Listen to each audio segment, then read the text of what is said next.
What's up, everybody? It's Justin again, and today we're going to go over the new Redcat International Scout 2 brushless model with the new high steer front axle.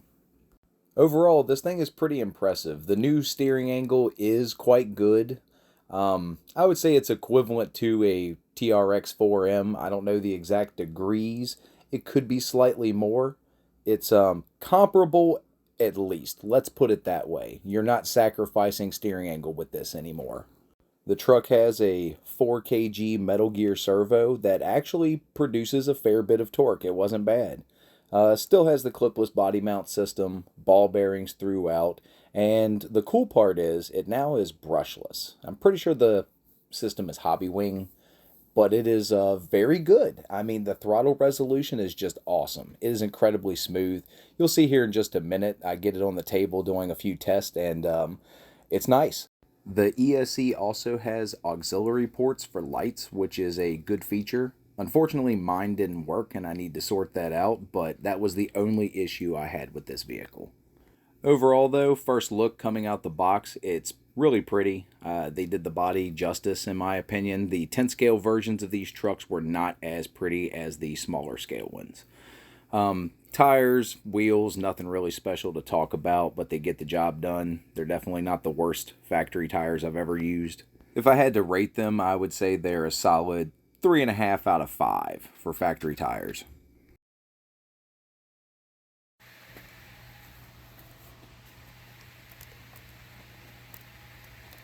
Sorry about the fan noise, but I like putting the plastic peeling clips into my videos. Also note the truck is ready to run and comes with a 2S LiPo, but it does not come with AA batteries. That almost caught me up when I went to go test this thing, so remember for yourself. But once again, the body's very nice. You can see it's incredibly detailed with molded grille, and it's got a little section on the tailgate. It's got lights already installed. Here's some up-close pictures of the ESC and the motor. The battery included is a 750 mAh2S, which is great for runtime, but not so good for performance. It is quite heavy. And I figured, the truck is stock. It's got a heavy battery in it. The tires aren't that good. It can only be but so good on the course, right? This thing absolutely ripped. I'm starting to wonder if it's not the best box stock ready to run truck you can buy right now.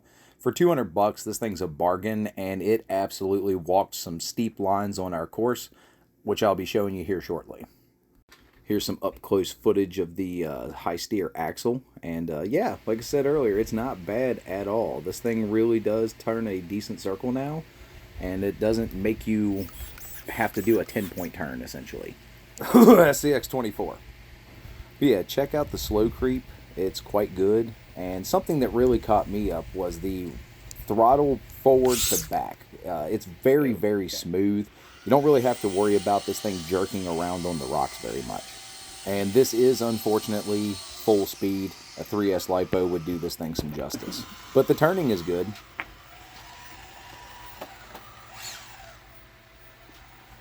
This obstacle coming up doesn't look like much, but we actually had this line in a competition last year, and a ton of trucks failed to get up through there. This was the first time the truck had been put on the rocks, and that was one and done. Here's where I'm like, okay, it finally acted like a box stock ready to run truck, but hold on, it gets better. Cut. I reset the truck and gave it another try. To our surprise, it did incredibly good going up this hill. Anybody who's been to the facility, I keep using that term, but I'm telling you, if you come here and you're on the rocks, you know this hill sucks, and not a lot of trucks make it up through here successfully without modifications.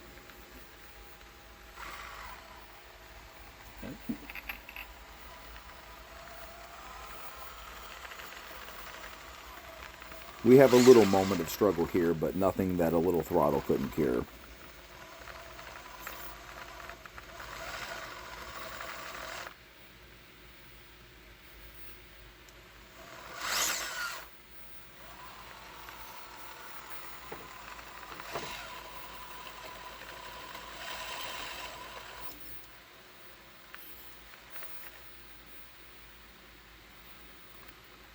The slow crawl will get you out of about anything if you know how to use it. Look at that shit right there.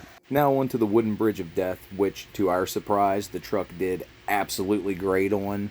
I can't stress enough, this thing is brand new. The tires are not broken. It's only went a few feet on the rocks at this point. So I don't really expect much from it, but the truck was incredibly good. It is ridiculously smooth.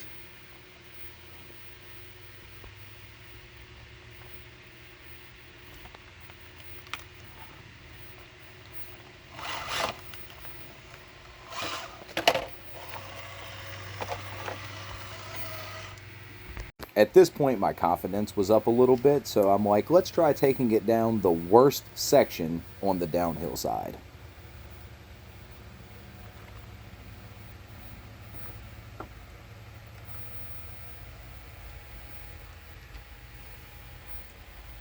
Right here is about the place where everyone sees their life flash before their eyes, but the Scout 2 handled it like an absolute champion. Just put it on slow crawl and just let it do its thing. Damn.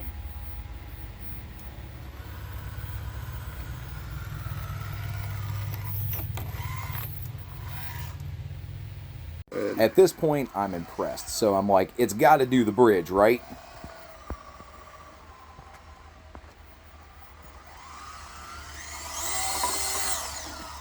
And it handled it like a champion. Here I wanted to do a little display of turning radius, because a lot of times you don't have a nice smooth circle to go out and turn on. You're doing it on rocks, and it handled it great. The mud pit performance, on the other hand, left a little to be desired. It's not bad, but you can definitely tell the portals are hanging up going through the beads.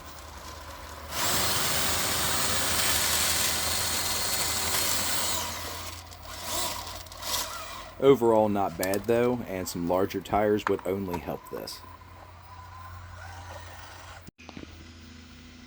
Now on to an obstacle that I love. I've watched probably $10,000 worth of trucks tumble down this hill since we've been open. It's not easy by any means. Class 2, Class 3 all struggle with this, and here you go. A box stock Redcat just eating it alive like nothing.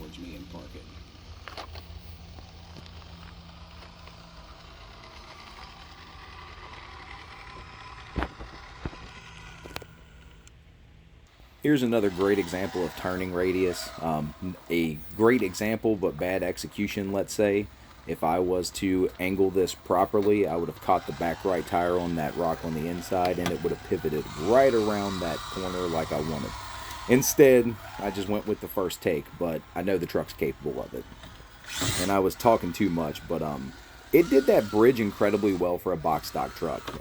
Just as much as I watch $500 and $600 trucks tumble down the rock a few clips ago, they also tumbled down that bridge. But this truck, just a little bit of forward throttle when the rear end lifted up, and it handled it like a boss. Here's another really good obstacle to show. This one is particularly bad because not only is there a gap you can't really see the truck's trying to cover right now, but there's just about everywhere something hangs up on your portals or your C-hubs. Luckily though, the Redcat just ate it up like nothing.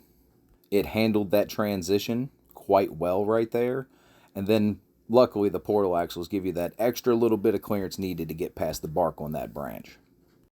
The truck allegedly flipped over right there, but luckily I didn't have the camera rolling. Unfortunately, it required a little help getting on the teeter-totter, but once the truck was on the teeter-totter, it had no issues creeping right up through it.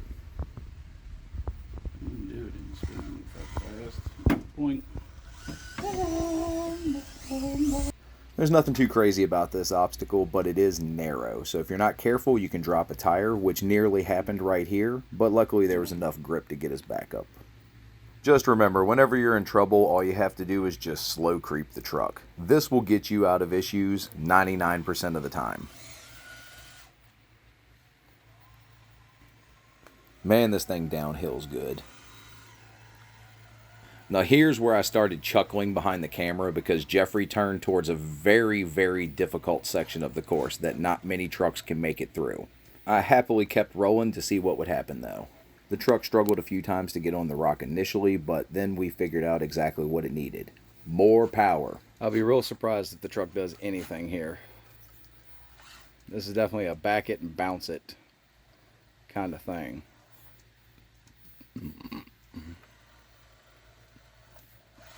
Yep, to the floor. Back it up.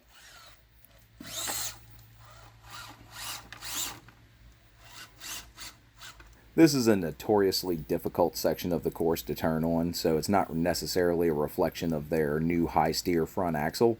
But I couldn't imagine how many times we would have to jockey this thing around and turn it to get it up on here if it didn't have the high steer axle. All in all, testing went incredibly well, and both me and Jeffrey enjoyed the truck quite a bit. It's clearly capable, and it's clearly a bargain at $200. The thing does multiple lines that I've seen built trucks struggle with, and it's box stock. I mean, a little bit of brass on this truck or a lighter weight body, maybe a carbon fiber chassis would do wonders to this thing. These are definitely going to be seen at competitions. I mean, they're already seen at competitions, but now that the truck is more accessible, being basically badass for $200, you're going to see these even more. And I'm not going to lie, I'm looking forward to it. We need some more competition on the field. If you're looking for a new rock crawler, I heavily recommend looking at one of these. You won't be disappointed.